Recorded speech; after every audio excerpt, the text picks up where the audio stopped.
The year was 1992. This song was at the top of the charts. George Bush Sr. was in the White House, and if a kid under the age of 18 wanted to buy cigarettes, all they had to do was ask. And at that time, in 1992, 3 out of 4 times that children went into stores, they were able to purchase tobacco with no problems. Amy Moore, tobacco prevention coordinator for Ingham County, says officials in the county's health department took it upon themselves to snuff the habit. Licensing tobacco vendors, similar to licensing alcohol vendors, that was a very effective strategy in reducing youth access to tobacco through vendors. The idea was simple. License every store in the county and send undercover teens on sting operations to buy cigarettes. If they aren't carded and walk out with a pack, the store gets hit with a fine. We do check every store at least once, and we have been doing that for 20 years, and the results are very, very positive.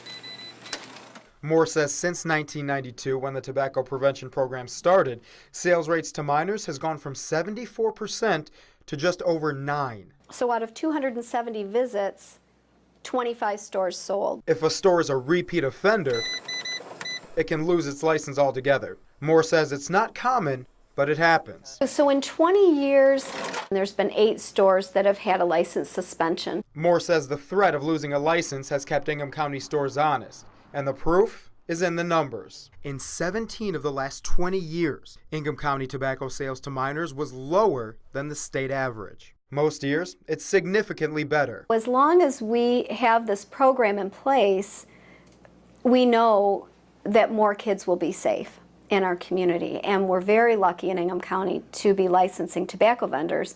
Licensing cigarette vendors has been so successful at keeping these out of the hands of minors in Ingham County, so we were wondering, why don't other counties do the same thing? Well, it turns out since 1993, it's been illegal. The Michigan legislature passed a prohibition, it's called Preemption, and it said no other communities are allowed to do this this model program. Why is that?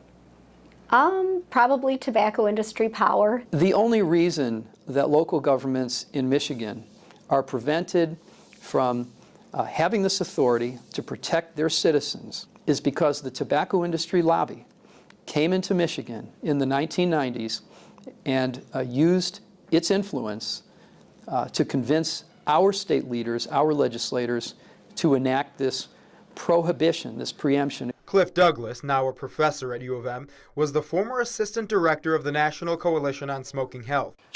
He says passing preemption in Michigan was on Big Tobacco's agenda. Tobacco companies say time and again in their previously secret internal corporate documents, which have become public, it's critical to recruit young people to use their products and become addicted and become lifelong smokers. Douglas says it's not surprising tobacco lobbyists wanted to prevent licensing in Michigan counties. So, for example, if a retailer breaks the law and sells a pack of cigarettes to a 15-year-old, they cannot revoke or suspend their license because there is no license, because the state has prevented them from doing so. Cigarette licenses only exist in 3 counties in Michigan, and all 3 passed licensing rules before preemption became a law.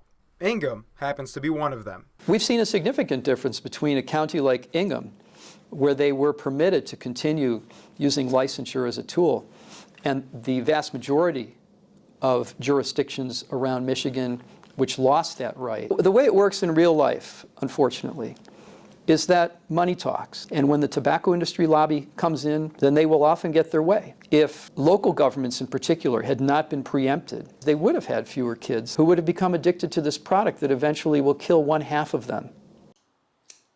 In the early 90s, after 3 counties in Michigan decided to take action against underage smoking, the tobacco lobby decided to take some action of their own. The tobacco industry lobby came into Michigan in the 1990s and used its influence to convince our state leaders, our legislators, to enact this prohibition, this preemption against local action. The law banned the other 80 counties in Michigan from passing licensing laws like Ingham's. Cliff Douglas, professor at U of M and former assistant director of the National Coalition on Smoking Health, says the law is a tobacco lobby tool to stop local authorities from preventing underage smoking. So, for example, if a retailer breaks the law and sells a pack of cigarettes to a 15-year-old, they cannot revoke or suspend their license because there is no license, because the state has prevented them from doing so.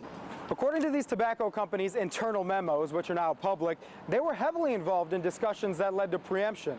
But was their goal actually to kill programs meant to stop underage smoking?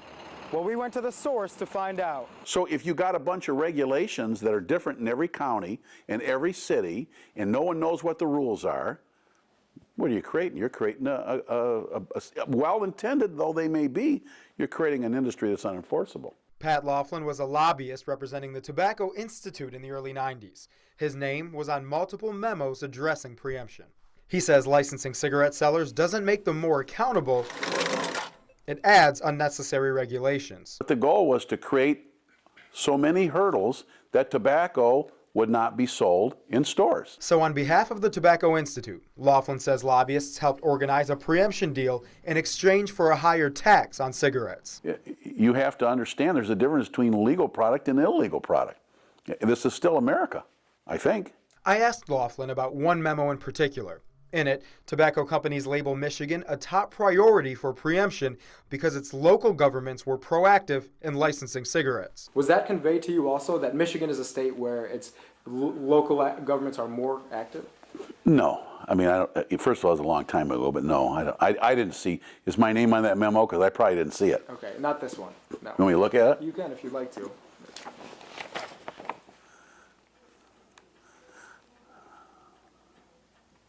But do you remember that being a high priority? No, I mean, local preemption was, but again, I don't know where you're going with this, bless your heart, but the fact of the matter is, of course it's a priority, or else we were working for them. If it wasn't a priority, we wouldn't have tried to cut a deal at 3:30 in the morning. It was a priority.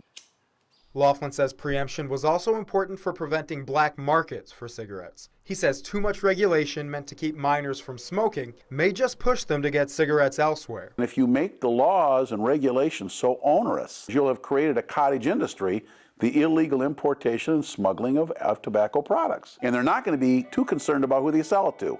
Maybe it's a 15-year-old. I would disagree with that statement. But Senator Rick Jones says simply licensing cigarette sellers wouldn't create any black markets. We have that problem now. So this isn't going to create an additional problem. He says part of the reason preemption still exists in Michigan after 20 years, lawmakers simply don't know about it. Well, certainly, with term limits, I had never heard of this. And I certainly think that if you're selling cigarettes to minors on a consistent basis, you should be suspended. Jones says Michigan's passed laws to license other legal substances. Cigarettes shouldn't be an exception. Why do you think just specifically cigarettes haven't been licensed like these other things have?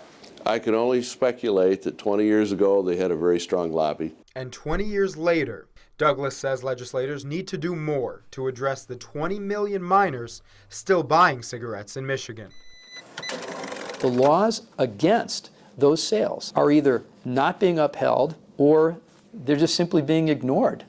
If that continues, then we will continue to have an epidemic of kids becoming addicted in our state and dying 20 to 25 years before their time.